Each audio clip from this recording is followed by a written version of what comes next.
Hey guys, how's it going? And welcome to the showdown between Bretonnia, led by the Fey Enchantress, and Norsca, who's going to be led by Throg, the Troll King.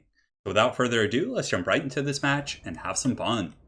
So as far as my army goes, it's a bit of a wide, thick Bretonian army. I do have a lot of chaff infantry, which are going to be the men-at-arms. You don't really need the shields in this matchup. It does give you a little bit more melee defense, but honestly, men-at-arms, I think they're quite a steal for their cost. These ones do have silver chevrons, so their stats are a little bit inflated, but with the chevrons, these bad boys do have a 30 melee attack, 31 melee defense, and 26 weapon strength. On top of that, they are expendable, so they have this tooltip down here, which means that when they rout off, the rest of your army essentially isn't going to suffer a penalty for like having their friends rout, which is pretty cool. So we do have a bunch of men-at-arms in the front. In the secondary line, I think we have 2 or 3 groups of the foot squires, definitely pretty good against the barbarians. I mean, the Norskins, I don't know why I just called barbarians, but pretty good against the Norskins because their 70 armor is going to mitigate a lot of the damage from Marauders, from Berserkers. Obviously, Marauder champions will pound these guys into dust, but against most other Norscan infantry, they actually trade very efficiently. So 3 groups of those bad boys. In the back here, we'd have 2 groups of the peasant archers with the pox arrows. So the poison, always pretty useful. If there's something running amok or rampant, you want to slow it down, you want to lower its combat stats, the poison arrow is definitely very useful. You do have to watch out for friendly fire with your cav. That's a mistake I see quite a bit that I make all the time. I'll like have the archer shooting at like trolls or Famir warriors or something. Then I'll charge with cav and my cav get poisoned. They have trouble getting away. So definitely need to be careful with that. But nonetheless, the peasant bowmen definitely very solid in this matchup. Really good at cutting down berserkers, trolls, all kinds of stuff. In the back, one more group of men-at-arms, and I do have 2 groups of men-at-arms with polearms on the flanks. These guys are basically anti-Famir specialists, so anti-large, armor-piercing. Pretty good defensive stats, so they can hold against most anything for a short period of time. So definitely not a bad unit there. And in the front, we have the Fey Enchantress. So the Fey Enchantress, by far the best competitive choice in my opinion. Earthblood Regrowth, Miss the Lady, Chalice of Potions, all that good stuff.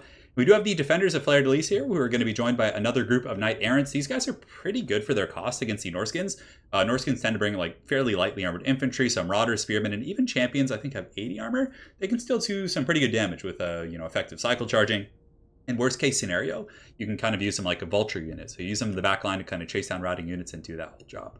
For the rest of the army and the rest of the heavy cav, we do have 2 groups of Questing Knights. So Questing Knights, you might be thinking, hey, Norsca isn't heavily armored. Why are you bringing Questing Knights? Well, Famir with great weapons are one of the best things against Bretonnia. I mean, they're just so good against Bretonnia Knights. They're heavily armored against the infantry, which is very tough to kill. So I was like, you know what? I'm going to try out the Questing Knights, see if their armor-piercing values really kind of pay off. So you're basically trading the anti-large bonus and the charge bonus for just very heavy, consistent armor-piercing values, which I think will be pretty good against the Famir with great weapons.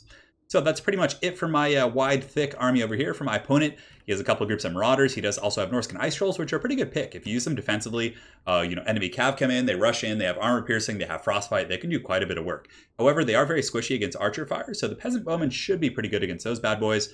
He's got 2 groups of the Famir with great weapons, also a very solid pick. Throg the Troll King, by far the best pick in this matchup as well.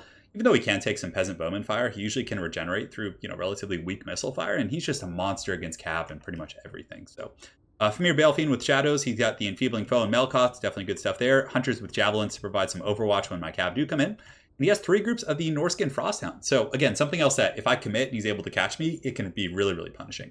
And last but not least, he does have a couple of groups of Marauder Spearmen, one hiding in the forest as well.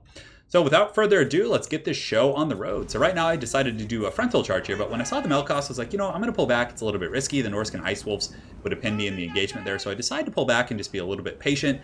I've made that mistake countless times, and the defenders are like a pretty good unit. I don't want to just lose them and have them get dragged down by like some Famir and Frosthounds there. So the rest of the army is advancing. The 2 Questing Knights do see the overextension of these Marauders here, so I am going to be able to isolate them. You can see Throg and the Famir rushing to this side to deal with the defenders, but it looks like this group is completely vulnerable here, so they turn around at the last second, but they are going to get poisoned a little bit. I think, yeah, there's the poison down to 27 speed, and the Questing Knights coming in for a massive cav charge. And Questing Knights, yes, they don't have like as much impact on the charge, but in sustained combat, they are way better than a lot of the other Bretonnia Knights. So they come in with those great swords, and they're going to be able to just wreck this group of Marauders. So the rest of the fight's underway. I accidentally charged the Fey Enchantress in a little bit ahead, so that's very, very dangerous for sure. But I do have the Overwatch fire coming in from 3 groups of Peasant Bowmen on these Trolls, so they're certainly not going to last long. To the Fey Enchantress, I pull back. Wasn't really a big deal. She didn't take much damage. The Defenders are going to be swarming on these Marauders here, so they get a pretty nice charge and lance down some of those bad boys. And the rest of the fighting is going pretty well. The Troll's getting focused down by the Peasants. Fey Enchantress has fallen back. The Questing Knights were able to overwhelm that flank very heavily, so the Marauders basically just got routed. And at this point, I'm like, all right, we're just going to sweep through. The Famir with great weapons are coming in. He gets a very good Melkoth, so solid response from my opponent here. And he also does get the Famir Balefiend in. So the Balefiend has pretty good mass, enough to stand with Cav, has armor sundering, and now the great weapons are coming in. So very good stuff here. I think with sheer numbers, we might be able to kind of brute our way through this engagement, but still a very good response from my opponent. So the Norsca Ice Trolls, though, definitely taking a bit of a beating here. He does get through my front line with some Famir. Unfortunately, they were able to kind of crunch all over the defenders, so I do pull my auxiliary troops in. The Men-at-Arms, as well as these Knight Errants here, are going to be plugging them up. It looks like some of the Marauders have gotten through, but the center engagement went well. The Norsca Ice Trolls broken, and that was a bit of a mistake. I committed too much to that blob, but then when these guys pushed, they were able to get through. In the back, though, some of the Quest Knights, so my third group, is just kind of working on some Spearmen. I basically pinned them down with Foot Squires and was cycle charging them with the Quest Knights there. The other group did pretty well. They were able to do some pretty good damage to the Marauders, but the Famir with great weapons fended them off. But of course, they're more mobile than Famir. They're going to charge in and just run over these guys here. But really, the infantry fight is going quite well. I just have so much. My Men-at-Arms are all pretty healthy. They were able to just take down the Norskins. Another massive charge coming in from the Knight Errants there. The charge bonus of 50 definitely making a big difference, but they'll be pulling back shortly. You can see I do give the order right there. The Quest Knights, I committed to the center engagement fight a little bit too long. I wanted to break those javelins so they couldn't overwatch me, but yeah, the Famir with great weapons doing a ton of work, but the cycle charging from the Questing Knights is doing a bit of damage to them, so hopefully we can wear them down. Yeah, as far as the infantry fight goes, it's going really well. I was able to pull back my Peasant Archers. Knight Errants continuing to just cycle charge. Well, the Men-at-Arms are just kind of outnumbering the Norskins and doing quite a number on those bad boys. So here comes another massive charge from the Bretonnia Knights, just charging in. The Knight Errants definitely paying for themselves so far.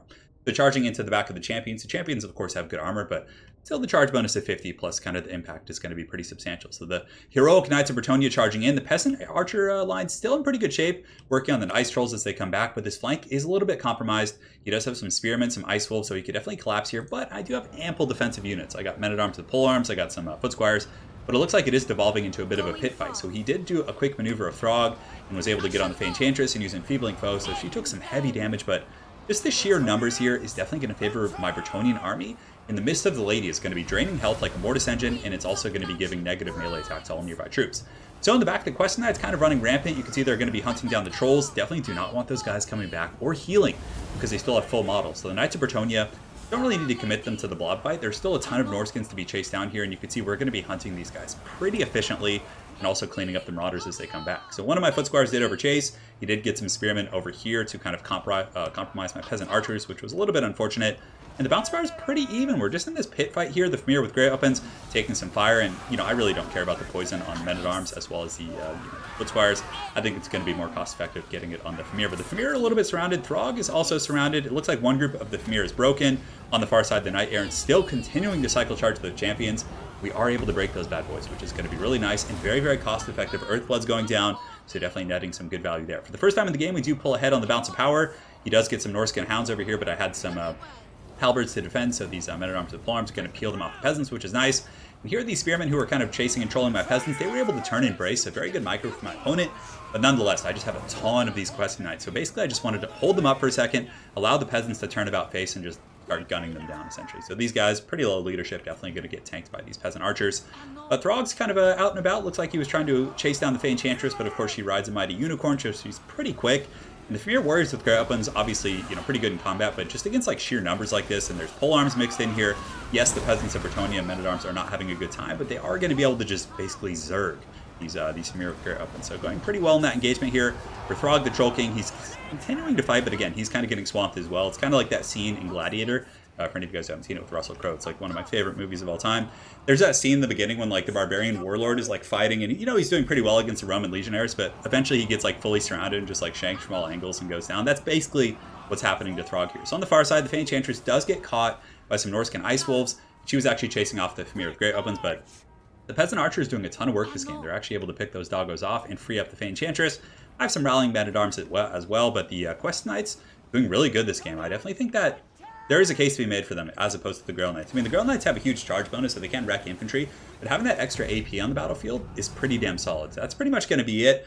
I believe I was talking to King after the game, and I think he had he disconnected or something at the end of the game, but it was essentially at its end.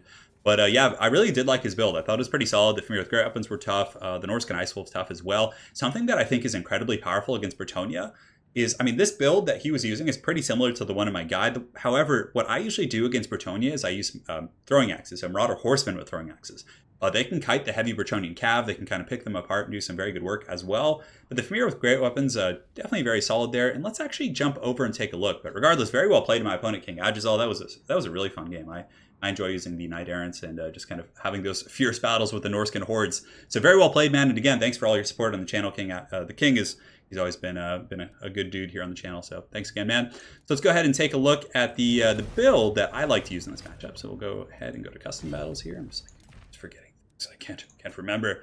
No, we're not looking at dwarves. So we're going to go ahead in Norsca versus Bretonnia. So pretty similar. So a little bit wider on the infantry, because I had so many men-at-arms, and he only had a couple Marauders and like one champ, so the Berserkers are going to be able to Shrek the infantry pretty well. However, they're very vulnerable to charges.